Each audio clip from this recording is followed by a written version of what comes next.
Chapter 3 of The Science of Getting Rich by Wallace D. Wattles. Is opportunity monopolized?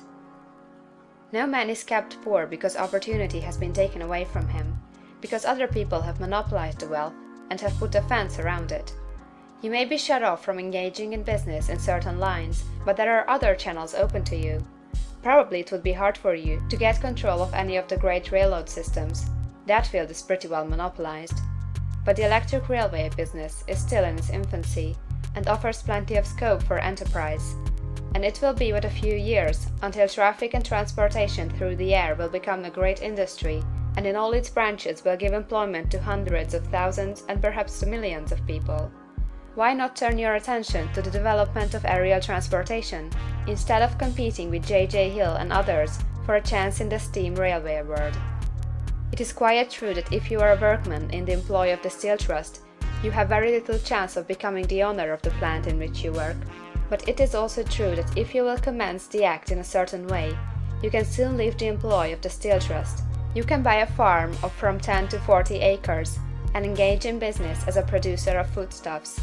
There is great opportunity at this time for men who will live upon small tracts of land and cultivate the same intensively. Such men will certainly get rich. You may say that it is impossible for you to get the land, but I am going to prove to you that it is not impossible, and that you can certainly get a farm if you will go to work in a certain way. At different periods, the tide of opportunity sets in different directions, according to the needs of the whole, and the particular state of social evolution which has been reached.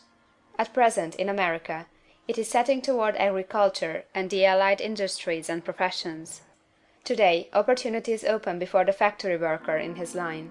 It is open before the businessman who supplies the farmer more than before the one who supplies the factory worker, and before the professional man who waits upon the farmer more than before the one who serves the working class. There is abundance of opportunity for the man who will go with the tide, instead of trying to swim against it. So the factory workers, either as individuals or as a class, are not deprived of opportunity. The workers are not being kept down by their masters. They are not being ground by the trusts and combinations of capital. As a class, they are where they are because they do not do things in a certain way. If the workers of America chose to do so, they could follow the example of their brothers in Belgium and other countries, and establish great department stores and cooperative industries.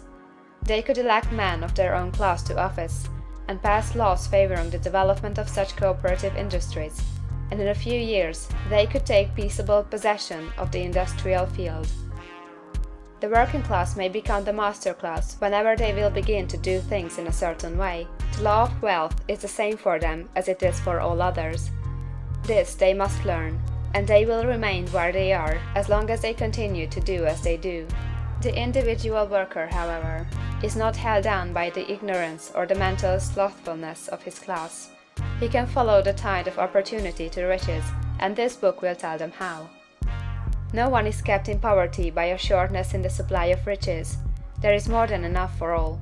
A palace as large as the Capitol at Washington might be built for every family on earth from the building material in the United States alone, and under intensive cultivation this country would produce wool, cotton, linen, and silk enough to clothe each person in the world finer than Solomon was arrayed in all his glory, together with food enough to feed them all luxuriously.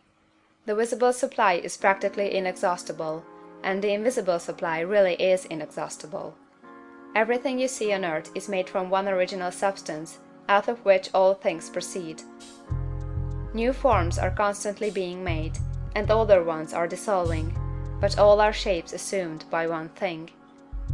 There is no limit to the supply of formless stuff, or original substance. The universe is made out of it, but it is not all used in making the universe.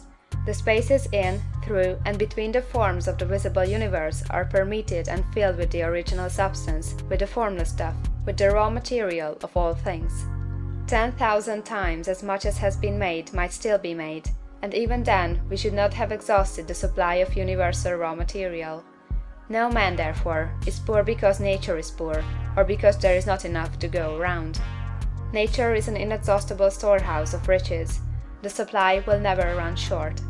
Original substance is alive with creative energy and is constantly producing more forms. When the supply of building material is exhausted, more will be produced. When the soil is exhausted, so that foodstuffs and materials for clothing will no longer grow upon it, it will be renewed, or more soil will be made.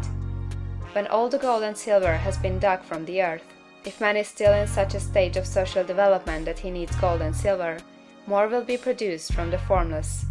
The formless stuff responds to the needs of man, it will not let him be without any good thing. This is true of man collectively. The race as a whole is always abundantly rich, and if individuals are poor, it is because they do not follow the certain way of doing things which makes the individual man rich. The formless stuff is intelligent. It is stuff which thinks. It is alive, and is always impelled toward more life. It is the natural and inherent impulse of life to seek to live more. It is the nature of intelligence to enlarge itself, and of consciousness to seek to extend its boundaries and find fuller expression. The universe of forms has been made by formless living substance, throwing itself into form in order to express itself more fully. The universe is a great living presence, always moving inherently toward more life and fuller functioning.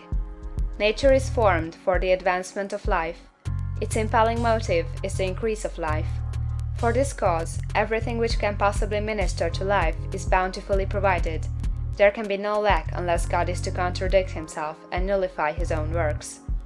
You are not kept poor by lack in the supply of riches. It is a fact that I shall demonstrate a little farther on, that even the resources of the formless supply are at the command of the man or woman who will act and think in a certain way. End of chapter 3.